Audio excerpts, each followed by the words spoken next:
Good morning সবাইকে। দেখো সকাল সকাল স্নান টান সেরে এসে পড়েছি, কেননা কালকে হলো শিবের চতুর্দশী, তো আজকে তো সংযম করতে হবে, তাই নিরামিষ খাবো। তো স্নান টান সেরে বাজার টাজার সব এসে পড়েছে, এখন রান্নাটা বসাবো। আর কী করি সারাদিন না করি সবটাই তোমাদের সাথে শেয়ার করব, তো ব্লগটা স্কিপ করো না, কন্টিনিউ দেখো।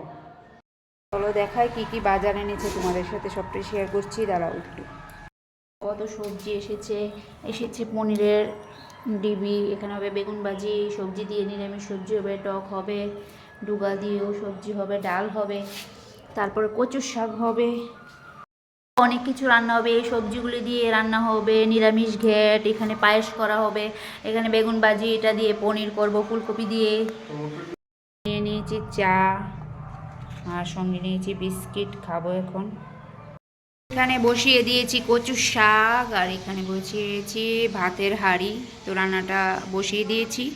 কচুর শাকটা এখন সিদ্ধ হোক, নারিকেল কুড়িয়ে নেব, এই নারিকেলটা দেব।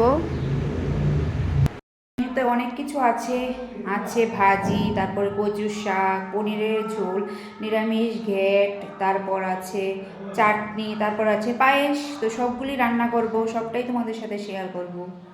তো দেখো কচু আমার প্রায় সিদ্ধ হয়ে এসছে, আর একটু সিদ্ধ হবে, তারপর নামিয়ে নেব। এই দেখো সিদ্ধ হয়ে গেছে।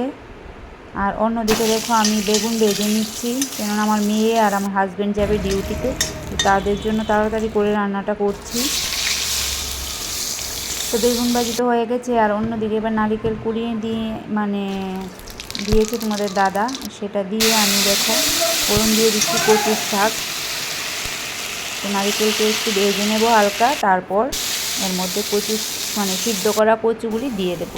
এই দেখো সিদ্ধ করা কচু আর ছিমের বিচি দিয়ে দিলাম, দিয়ে নাড়াচাড়া করব, তারপর একটু হলুদের গুঁড়ো দিয়ে ভালোভাবে যতক্ষণ না জলটা শুকিয়ে যায় ততক্ষণ ভাজবো। তো আমার দেখো কচু শাক ফাইনালি রেডি। আর অন্যদিকে আমি দেখো এখানে অন্য কিছু রান্না করছি, এক সাইডে বসিয়েছি ডাল, আর অন্য সাইডে বসিয়ে দিয়েছি পনিরের রান্নার জন্য সবজি। তো এখানে হোক, তো এবার ডালটা সিদ্ধ হয়ে গেছে, আর এখানে দেখো ফুলকপি আলু সিদ্ধ হয়ে গেছে, আর এখানে ডাল হয়ে গেছে, এখানে বসিয়েছি মিষ্টি চাটনি, আর এগুলি দিয়ে রান্না করব আমি পায়েস। নিয়েছি চাল, আর নিয়েছি কিশমিশ। তো এবার দুধটা একটা হাঁড়ির মধ্যে দেখো ঢেলে নিচ্ছি, আর অন্যদিকে দেখো আমার চাটনি হয়ে গেছে, পায়েসও প্রায় দেখো হচ্ছে একটু একটু করে, আর পনিরগুলি আমি সাইডে দেখো ভেজে নিচ্ছি। এবার পায়েসের চাল দিয়ে দিচ্ছি, দিয়ে অন্যদিকে আবার দেখো আরেকটা নিরামিষ সবজিও রান্না করে নিচ্ছি। আর পায়েসের চালগুলি দেখো আমার ফুটে এসেছে প্রায়, আর একটু নাড়াচাড়া করব। দেখো ফাইনালি আমার নিরামিষ সবজিও হয়ে গেছে। আর এখানে আমি পায়েসের মধ্যে বাতাসা দিয়ে দিলাম, তারপর দিয়ে দেব কিশমিশ দিয়ে আর একটু নাড়াচাড়া করে পায়েস আমার কমপ্লিট। আমার রান্না বান্না কমপ্লিট হয়ে গেছে, দেখো কত কিছু রান্না করেছি।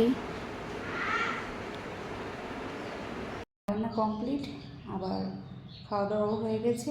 তো এখন ছাদ থেকে দেখো কাপড় নিয়ে এসেছি, এখন যাব মেয়েকে স্কুল থেকে আনতে। তো সবাই ভালো থাকবে, সুস্থ থাকবে, ব্লগটাকে আর বাড়াচ্ছি না। তো আজকের জন্য এতটুকুই, তো সবাইকে টাটা।